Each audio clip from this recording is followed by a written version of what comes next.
ये है कि गाइस अभी फ्रॉड बहुत हो रहा है।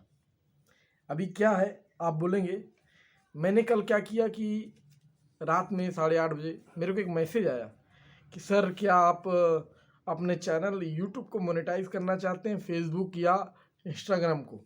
तो मैंने बोला मजाक मजाक मैंने बोल दिया कि भाई हाँ कर दीजिए मोनेटाइज, मुझे अमाउंट नहीं मालूम था। उसने बोला कि sir 1K subscribe, 4K running our और 1 मिलियन व्यू। तो फाइनली जो है मैं बोलते हैं ना आदमी को थोड़ा लालच हो जाता है। माँ बाप बैठे हुए थे, मेरी माता जी बैठी हुई थी, उनके सामने ही मैंने जो है पैसे जो है डाल दिए। शुरू में बोला गया कि भाई 200 रुपये आप दीजिए। 200 रुपये मैंने न दे करके मैंने 100 रुपये दिया। उसके बाद उन्होंने मेरे जो व्यू को 300 कर दिया। 300 से फिर उन्होंने कुछ देर बाद बोला कि सर देखिए 300 हो गया है। मेरे 11 थे सब्सक्राइबर, उसमें 300 उन्होंने अचानक से कर दिया। फिर 15 मिनट बाद बोला कि सर अगर और चाहते हैं तो पैसे पूरे देने पड़ेंगे। मैंने भी 100 200 200 300 ऐसे करके देते गए। रात को 10 बजे तक मैंने जो है 1300 रुपये पूरे दे दिए। उसने जो है मेरा जो है 1500 के मतलब 1500 सब्सक्राइबर ला दिया। लाने के बाद जो है वो बोला कि सवेरे तक वॉच टाइम और व्यू बढ़ जाएगा। मेरे को लगा कि हो जाएगा। उसके मैसेज भी आए, फ़ोन भी आया, कॉल भी आया। लेकिन जैसे जैसे रात को 1 या 1:30 बजा वैसे वैसे सब्सक्रिप्शन जो है घटता चला गया। फाइनली जो है 500 600 ऐसे करके डाउन होता गया। मतलब सोचिए 1500 से 600 में आना। और इस तरीके का जो धांधली हुआ, मैं फ़ोन किया लेकिन उसने फ़ोन नहीं उठाया। अब आप बोल सकते हैं कि मेरी बेवकूफ़ी है कि मुझे लालच हो गया, मैं मान सकता हूँ। अब मेरे जैसे हज़ारों लाखों लोग हैं हिंदुस्तान में जिन्हें कहीं ना कहीं एक है कि उनके चैनल मोनेटाइज हो जाए। और वो चीज़ जो हुई वो मैं बताना चाहता हूँ कि आपके साथ ना हो। आप लोग सावधान रहें और मेरे ज़रूर इस ब्लॉग को देखें। और मम्मी कुछ बोलना चाहते हो तो आप बताओ। हाँ, मैं ये बोलना चाहती हूँ कि आजकल बहुत लोग ऐसे हैं जो कि ऐसा कर रहे हैं 420 वाला काम। तो ऐसा कोई ना करे, कोई भी बच्चे हो या कोई भी आदमी ऐसा ना करे जो कि कहीं ज़्यादा फंस जाए पैसा। बात तो सही है। दूसरा गाइस एक चीज़ और मैं आपके सामने रिवील करूंगा कि ये तो हो गया, आप बोलेंगे ना कि डूब गया। सन 2018 की घटना बताऊंगा। 2018 में भी मेरे साथ क्या हुआ कि मुझे फॉरेन में जाने का शौक हुआ, कनाडा, अमेरिका। बहुत लोग जा रहे थे, मुझे भी शौक हुआ। तो 2018 में अचानक से बोलते हैं ना, दिमाग में जब पैसा आ जाता है तो खुजली बढ़ जाती है। तो हम लोग बहुत सर्च कर रहे थे कि कनाडा या अमेरिका में जॉब कैसे किया जाए। तो पता चला कि वहाँ पे जो है वीज़ा बनवाना पड़ता है, पीआर वीज़ा होता है। और पीआर वीज़ा में जब हमने थोड़ा और इंक्वायरी किया तो आइल्स का एग्ज़ाम होता है, जिसको बोलते हैं आइल्स। एक पेपर होती है जिसमें कि हम लोग पास आउट करके उसमें बैंड होता है 7 8। अगर 7 7.5 से ऊपर बैंड है तो आपको वहाँ का वीज़ा मिल जाएगा कनाडा। मेरा एक फ्रेंड था अभिषेक पांडे, वो अभी वर्तमान में कनाडा में है। मुझे भी शौक लगा कि मैं भी जाऊंगा। वाइफ का भी कहना था कि भाई आप भी एक इंजीनियर हैं, आपको भी जाना चाहिए। और बच्चे लोग भी मेरे बोले पापा हमको भी कनाडा में सिटीजनशिप चाहिए। और हमने क्या किया, हमने अप्लाई किया। उसके बाद जो है एक नाम नहीं रिवील करूंगा क्योंकि किसी का नाम रिवील करने का कोई मतलब नहीं है। एक कंसल्टेंसी मिली जो दिल्ली की थी, उसने पूरा बात किया और उसने ऑफ़र लेटर भेजा कि भाई हम आपको पीआर वीज़ा दिलाएंगे और फला फला काम करना पड़ेगा। उसने बताया हम आपको दिला देंगे, कुछ नहीं तो लेबर लाइसेंस पे भी हम आपको करवा देंगे। बहुत सारे तरीके से बताया जो मुझे नहीं समझ में आया। फिर मैंने अपने दोस्त से बात किया, मम्मी अभिषेक से। तो अभिषेक ने बोला कि विशाल सब फालतू बात है, आप कनाडा के जो सिटीजनशिप पे जाके उसके लॉगिन पेज पे जाइए, मेन पेज पे, और वहीं से अप्लाई करिए। ये एजेंट वगैरह सब फर्जी होते हैं। हाँ, लेकिन हम लोग को लगा कि मैंने मैडम को बताया भी जो एजेंट थी, तो मैडम मुस्कुराई। वहाँ के एजेंट मैडम थी, कोई कोमल मैडम थी। उन्होंने बड़े प्यार से बोला कि सर जो आपके मित्र बोले हैं सही बोले हैं, लेकिन हम लोग फेक नहीं है। आप दिल्ली, गुड़गांव, नोएडा, एनसीआर में आके हमारा पता कर सकते हैं। और आपके फ्रेंड आपसे फलाना है ढिकाना है गलत बता रहे हैं इन्फॉर्मेशन, आप करिए। और मैंने वाइफ को भी समझा, लेकिन वाइफ ने बोला कि यार भैया की क्या बात सुन रहे हो, आप करो ना, थोड़ा पैसे हो जाएंगे तो हमारे सहूलियत हो जाएगा, हमको जानकारी नहीं है। मेरा दोस्त IITian था और वो उसकी फैमिली वहीं शिफ्ट है। मैं भी जोश जोश में ठीक है, वाइफ का रोना गाना सुन करके मैंने बोला ठीक है। मेरी वाइफ के कुछ पैसे मैच्योर हुए थे, 80,000 रुपये LIC से। उन्होंने 70,000 रुपये का डिमांड किया कि सर 70,000 रुपये प्रोसेस लगता है, और उन्होंने एग्रीमेंट दिया और उन्होंने बताया कि 2 साल का वैलिडिटी रहेगा, 2 साल तक आपको आइलेट्स का एग्ज़ाम, और हम लोग सपोर्ट करेंगे आइलेट्स के एग्ज़ाम के लिए, आइल्स के एग्ज़ाम के लिए आपको नोट्स मटेरियल सब प्रोवाइड हाँ करेंगे, सब होगा। आप करिए। आपको बस यही करना है कि यूनिवर्सिटी से जो है आपको मार्कशीट का जो है एक फॉर्मेट होता है उसको बनवाना है, और एनओसी वगैरह लगता है। तो मैंने बोला ठीक है, मैं अपने दोस्तों को बताया करने जा रहा हूँ। मेरे दोस्त लोगों ने सबने बोला कि गलत कर रहे हो, कुछ नहीं मिलने वाला।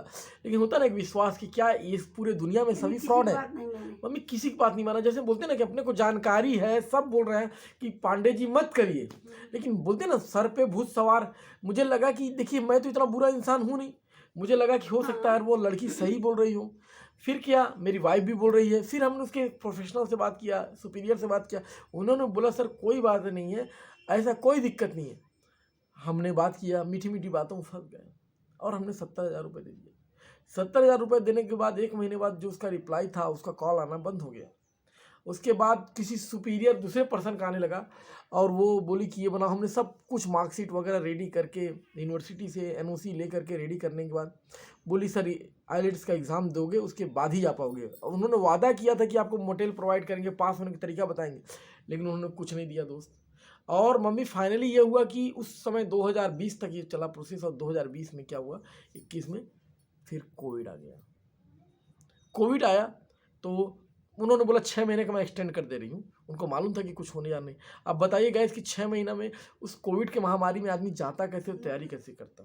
फाइनली उन्होंने धीरे धीरे करके 80,000 70 तो लिए। फिर एक दिन अचानक से फ़ोन आया कि सर वो PR वीज़ा के साथ साथ आप जब वहाँ लैंड करेंगे तो वहाँ आपको एरोप्लेन से उतरने का और कुछ अमाउंट पैसा चाहिए, उसके एग्रीमेंट होता है, उसके लिए आपको कुछ डॉलर में है तो, या 12 कुछ है तो कम से कम 20,000 रुपये दीजिए, है ना, $1200 कुछ समथिंग था। उसके बाद 20,000 उन्होंने प्रोसेस बनाया, तो कुल मिला के 1 लाख रुपए हमारा लग गया। फाइनली 1 रुपये हाथ में नहीं आया, और आज तक वो मैडम न तो फ़ोन उठाती है न जवाब करती है। तो ये PR वीज़ा वाले जो हैं टोटल के टोटल फ्रॉड हैं। मैं ये नहीं बोल रहा हूँ कि PR, दुनिया में ऐसे कई सारे मम्मी ठगी हैं, हाँ सही बात है। ठग हैं जो व्यक्ति के मानसिक, शारीरिक और न जाने कहाँ कहाँ भावनाओं से खेलते हैं। सेकेंड थिंग, ऐसे ही मेरे साथ फ्रॉड हुआ। मैं तुमको एक और फ्रॉड बताऊंगा। मैंने 2013 में मेरी शादी हुई, और 2013 में मैंने BOE किया, बॉयलर ऑपरेशन इंजीनियर का एग्ज़ाम फाइट किया। तो हर व्यक्ति को लगता है कि ये एग्ज़ाम फाइट करने के बाद मुझे जॉब मिलना चाहिए। मैं प्रकाश इंडस्ट्री में था, तो अचानक से मेरे को लगा, एक ऑफ़र आया कि सर आपको अडानी में या जिंदल में या रिलायंस में या आपको जो है ये क्या बोलते हैं आदित्य बिरला ग्रुप में काम करना है क्या। अब सिंपल सी बात है, जो एक छोटे से ग्रुप में काम कर रहा है जिसकी सैलरी ही मात्र 25,000 रुपये हो, और उसकी वाइफ शादी होने के बाद ये कोस रही है कि नहीं आप अपने बाहर क्यों नहीं निकले, होम सिकनेस है क्या आपको। ये सोच सोच के घबरा गया, और मुझे लगा मुझे बाहर जाना चाहिए, और इतने बड़े बड़े ऑफर मिल रहे थे। तो मैंने बोला मैडम मैं चारों में से कहीं भी एक करा देंगी तो मैं थैंक्सफुल रहूँगा। तो बोले सर आपको एक सर से बात करनी पड़ेगी, और मैंने सर से बात किया। सर ने बोला कि पांडे जी आपको एक प्रोसेस करना पड़ता है, प्रोसेस में आपको सिस्टम पे बैठना होगा। मेरी वाइफ मायके गई थी मम्मी, और बच्चा हुआ था उसी दौरान पे मुझे, 2015 की बात है। और फाइनली जो है मैं प्रोसेस किया। प्रोसेस करने के बाद एक OTP आया, और OTP आने के बाद जो है मैंने जब बोला उनको कि सर एक OTP आया, तो बोले सर OTP बताइए। OTP बताया तो मैं बोला सर इसमें कुछ अमाउंट दिखा रहा है। पहला अमाउंट था 9,700 कुछ समथिंग।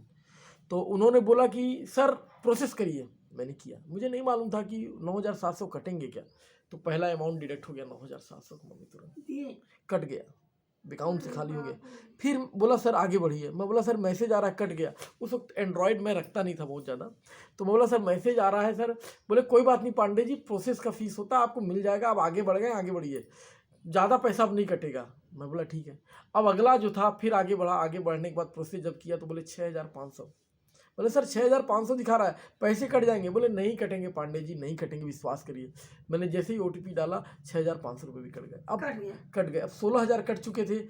10 मिनट का टाइम था, और वो बोला सर अब तो लास्ट प्रोसेस में आ गए हैं, अब पूरा फाइनल कर लिए हैं सर, अब आगे नहीं बढ़ेंगे तो पूरा पैसा आपका डूब जाएगा। मेरे को लगा कि यार हो सकता है कि कुछ पैसे हो जाए। बोलते ना एक जुआरी जब जुआ हारता है तो उसको लगता है कि कुछ पैसे रिवील हो जाए, मिल जाए, है ना, रिकवरी हो जाए। फाइनली मैंने आगे का प्रोसेस किया। अब आगे का प्रोसेस करने के बाद बोला गया कि सर फाइनल लास्ट स्टेज है, 11,500 उसमें दिखा रहा है। मैंने बोला सर इतना पैसा तो मेरे पास है नहीं। बोले सर कहीं से उधारी ले लीजिए, पर मैंने बोला सर उधारी भी नहीं ले सकता। उन्होंने बोला सर करिए, करना ही पड़ेगा। लास्ट मैंने 11,500 किया, वो भी चला गया। वो भी चला गया। फाइनल मेरे पास कुछ नहीं हुआ। जब मैं बोला सर अभी एक लास्ट और लाइन बचा, मैंने सर हाथ जोड़ता हूँ, और मैं छोड़ के उड़ गया। अब मैं करूँ तो क्या करूँ। उसके बाद मैंने प्रोसेस भी नहीं करा और मैं वहाँ से उड़ गया, और मैंने 25-26 हज़ार से ऊपर का लॉस कर चुके थे। और उसके बाद मम्मी क्या वो मालूम है आपको, 2 साल बाद उस आदमी का फ़ोन आता है, हाँ। और पांडे जी क्या हाल चाल है। मतलब सर कौन। बोले वही जहाँ पैसा आपने कटवाया था। अरे बाप रे। फिर मैं बोला सर क्या है आपको प्रॉब्लम, क्योंकि मेरी विनम्रता ये कहती है कि मैं किसी को सर ही बोलूँ, चाहे कितना भी दुष्ट हो। हाँ सही बात। अपने घर का संस्कार है मम्मी ऐसा। फाइनल में जो है मैं उनसे बात किया, फिर उसने मज़े लिए मेरा। बोला सर अभी और पैसे नहीं कटाने हैं क्या। अरे बाप। बड़ा ही दुख लगा। बोला इस तरीके की मानसिकता के लोग हैं, अगर कपट भी कर रहे हैं, छल भी कर रहे हैं, तो फाइनली जो है बहुत सारे लोग लोग मज़े लेने के लिए कर रहे हैं। तो गाइस मेरा निवेदन है आप लोगों से कि आप लोग जो है अपने जीवन काल में ऐसा न करें। सब फ्रॉड है, क्योंकि कोई भी पैसा लेकर के नौकरी नहीं लगाता, कोई भी पैसा लेकर के चैनल मोनेटाइज नहीं करा सकता है, चाहे कोई भी बड़ा से बड़ा आदमी हो। और जो व्यक्ति अपने माँ बाप और अपनी वाइफ का बात नहीं मानता ना, वो मेरे जैसा जो है दुखी होता है। तो आप देख रहे होंगे कि मेरी जो आत्मकथा है किस तरीके की रही है, और मैं ये बताते हुए मुझे थोड़ा सा भी खुशी नहीं मिल रहा। लेकिन मैं ये बोल रहा हूँ जिन्होंने भी मेरा पैसा खाया, मैं नहीं जानता कि वो सही थे कि गलत थे, लेकिन वो अपना एक एक पैसे का जीवन में हिसाब देंगे। क्योंकि व्यक्ति को जो ठगता है हाँ, ना, वो भरता है। वो कभी भी आगे नहीं जाता है। ये अंदर से बोलते हैं ना, बददुआ एक निकल रही बार है। तो भरेगा। लाइफ में आपको भरना ही होगा। और मेरा मैसेज है कि जो व्यक्ति मेरे चैनल को मोनेटाइज कराने के लिए जो गलत काम कर रहे हैं, या बाकी लोग, भगवान मैं नहीं बोलता, पर ये बोलूँगा कि मेरे घर के संस्कार ये बोलते हैं कि भगवान उनको जरूर एक दिन ऐसा लाएगा कि उनको जो है जरूर लाइफ में कुछ ना कुछ सबक मिलेगा। और मैं आप लोग से विनती कर रहा हूँ गाइस कि बहुत ही पैसा ऐसा चीज़ होता है ना कि बहुत तकलीफ होता है। तो ज़्यादा नहीं कहूँगा। और मम्मी यही बात था, दुखी था, रात भर सोया नहीं मैं, हाँ सोच रही थी उसी बहुत चीज़ तनाव हो रहा था। क्योंकि खुशबू ने मना किया था, कल सामने ही फ़ोन किया था कि अरे यार मत दीजिए, बर्बाद हो जाएंगे। 1500 रुपये मेरी ज़िंदगी कोई नहीं लिया, लेकिन मैं बताया कि ऐसा है। में चला गया। ठीक है, तो गाइज आप लोग ज़रूर सतर्क रहें। Thank you so much.